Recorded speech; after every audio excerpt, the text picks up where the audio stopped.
Can you think of a name of an authority in your life na nagustuhan mo o talagang rinirespeto mo? Could be magulang, kamag-anak, boss, or maybe your teacher. May naisip ka ba na pangalan? Many of us cannot think of a name because most people see authorities as people who deprive them of their freedom or the right to decide for themselves. If authorities are bad people, then why did God put them over us? This is something Romans chapter 13 verse 1 explains. Sabi diyan, every person is to be in subjection to the governing authorities, for there is no authority except from God, and those which exist are established by God. So yung boss mo, magulang mo, or teacher mo na ayaw mo? So according to the Bible, they are in your lives because God has put them where they are to be an authority over you.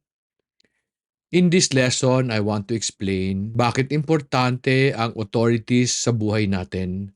I want to present a perspective that will allow you to understand the benefits of submitting to them and the blessings you will get when you do so.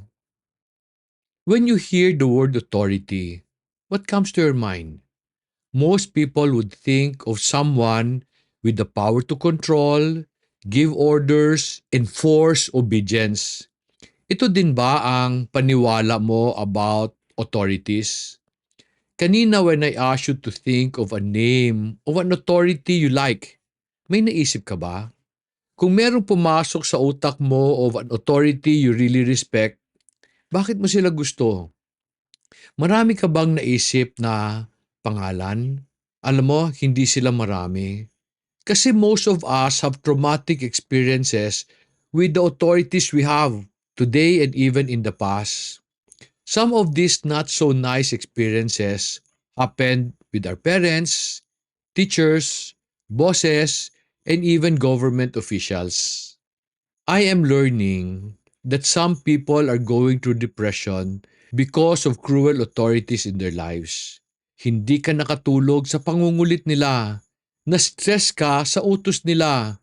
They made you feel useless when you did not meet their expectations. What is it about authorities that you do not like? People do not like authorities because they feel they rob them of their independence or the ability to decide right from wrong. Most people feel they are better off without authorities kasi the only thing they see are our flaws. Na-experience niyo ba ito? In fact, most young adults today feel their authorities bring out the worst in them. If authorities are bad, why did God ask us to submit to them? Let me read again Romans chapter 13 verse 1. Nasabi diyan, every person is to be in subjection to the governing authorities, for there is no authority except from God, and those which exist are established by God. Sabi pa niya sa Romans 13 verse 2, na if we do not submit, we are opposing Him. Let me read that verse for you. Therefore, whoever resists authority has opposed the ordinance of God, and they who have opposed will receive condemnation upon themselves. So this idea of submitting seems to be very serious for the Lord. Hindi lang para sa society natin, pero para ma-appreciate natin ang authorities that God put over us, we should first understand the meaning of the word authority. Authority comes from the Latin word auctoritas, meaning author or originator. It refers to someone who is the source of knowledge, expertise, and legitimacy. Legitimacy naman on the other hand means the right to govern. So the authorities over us were given the right to govern from the Lord. In the Bible, you will find that the Lord gave authority to certain men to rule over His people, the Israelites. In the context that God is the owner of everything and the master of all things, then to rule over does not mean to have dominion or to have absolute control over people. Kasi the Hebrew word of dominion is adon. It is the privilege of the owner and master. So therefore, only the Lord can have absolute control over people. The men He assigned to rule over His people, ang tawag doon mga stewards, taga-pangalaga. When He asked that person to rule over His people, He is asking them to take care of the people He gave under their care. Katulad noong original meaning ng authority in Latin, God wants the authorities He puts over us to use their knowledge to grow His people and their expertise to lead them in the right path. So therefore, authorities are given to protect us.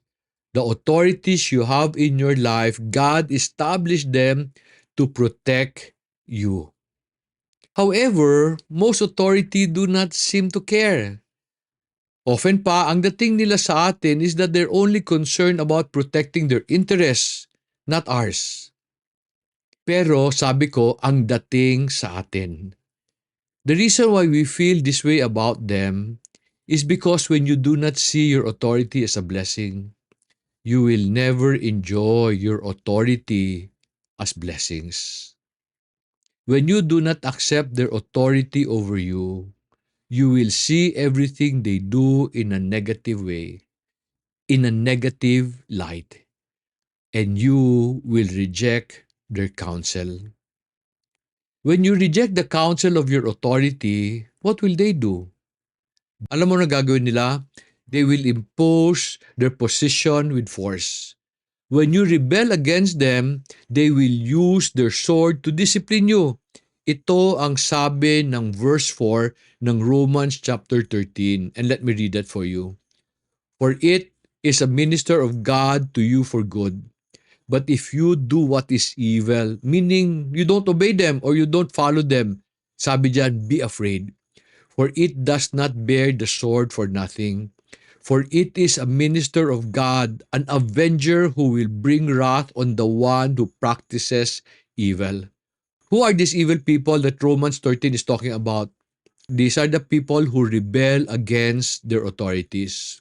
When you treat your authority with respect, you will find that when you treat your authority with respect, they will treat you well. But you will ask, paano pag hindi magaling, hindi marunong? Ang taong hindi magaling and marunong, pag nirespeto mo, he will still treat you well. Friends, I need you to understand that authorities are there to care for you and protect you. Understanding this idea will help you appreciate why God asks you to submit to them. The dictionary defines submission as agreeing to be under someone's authority or under his control. Sa Hebrew naman, the word for submission is kaniya, which means to bend or to humble oneself. Therefore, to submit does not mean to give up control of your life. Instead, it means to agree to be under the care and protection of that person, your authority, not for their sake, but for your sake. Ibig sabihin, when you agree to submit to a person, nagpapaalaga ka sa kanya. Kaso lang, most people see authorities as limiting their potential and kontrabida sa plano nila. We see them as rule givers who force us to obey the commands they make up. Pero alam mo ba that I realize that the way you see your authorities reflect how you see the authority of the Lord? How do you see God as a master? Do you see Him as a KJ master who gave us many commandments to rob us of the ability to enjoy life? On the other hand, how do you see His commandments? Do you see them as rules that box you in a certain way of life? Do you know that God gave us His commandments to protect us from the terrible consequences our actions may bring? Let me explain this. He asks you to worship Him only so He can provide and protect you. Pero friends, think about it. If you go to other gods, paano kanya alagaan? How can He provide for you when you went to someone else? He asked you not to murder and lie. Kasi alam niya, pag nahuli ka, yung kamag-anak ng pinatay mo, they will put you to jail. They will be the one to punish you, not the Lord. He told you not to commit adultery because you will never have peace in your family, just like what happened to David. Friends, you need to understand that the laws God gave were given to protect us so that we can reach our full potential. The authorities God established over us are His extension. He gave them the right to give instructions to us, not to control our lives, but to protect us from the consequences of wrong decisions. Authorities will point out the wrong things they see because they do not want us to make the mistakes they made in the past. They lend their wisdom to help us succeed because alam nila pag nag-succeed ka, they will also succeed. Now friends, think about it. Why would a parent want to destroy the future of his child by leading them to the wrong path? Alam mo, pag nag-fail yung anak nila, pag tumanda yun, babalik din naman sa kanila yun. They will still have to take care of the child, maski ba tanda na yun.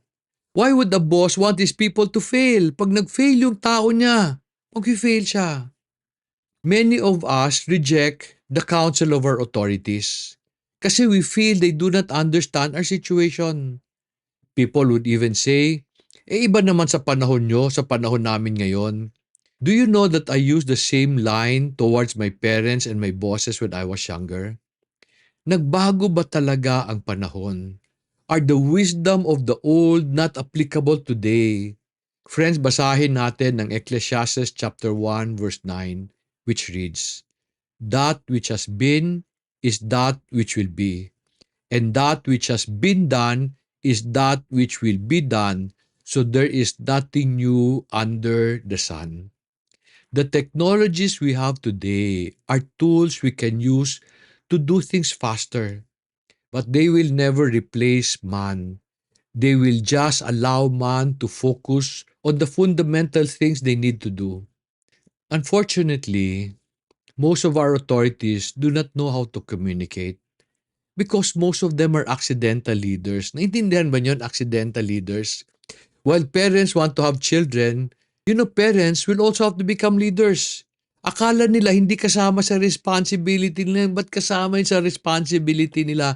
Yung boss mo, nung wala nang magli-lead and kailangan may i-promote, kumuha sila ng taong magaling, minsan ayaw niya maging boss. So accidental leaders sila. And in their desire to guide and protect you, sometimes they express their fear in anger. Minsan they do not seem to listen because they already know what is coming. They get irritated when you insist on what you want, maski wala ka pang experience.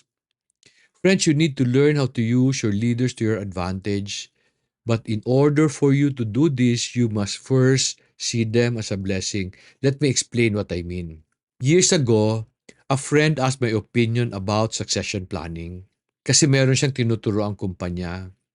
Sabi niya sa akin he was encountering problems in the company because not everybody was cooperating. Ang ginawa ng kumpanya, every senior manager has an apprentice, so junior manager. Sabi niya the plan is failing because nagkakaroon ng conflict between the senior manager and their junior counterpart. He said the senior manager seems to be insecure about the situation. Kaya hindi sila nakikinig sa junior managers. The junior managers have a lot of nice ideas pero ayaw i-implement ng senior manager. So nag-aaway sila. The junior managers are frustrated kasi daw the senior managers would not allow them to have more control. Do you understand the situation? Do you understand the complexity? So ito sabi ko sa kaibigan ko. The root of the problem is not that the senior managers are insecure about their position. Kasi they bought into the plan already. The whole company agreed kasama yung mga senior managers. But the reason they are not listening to the junior managers is that the junior managers are not listening to them. I explained that the goal of succession planning is for the junior officers to learn from those above them. While they may have new ideas based on the knowledge they have acquired from school and the books that they have read, their senior officers have wisdom based on experience. If the junior officer would like to succeed faster, they must take time to learn from the wisdom of the senior managers.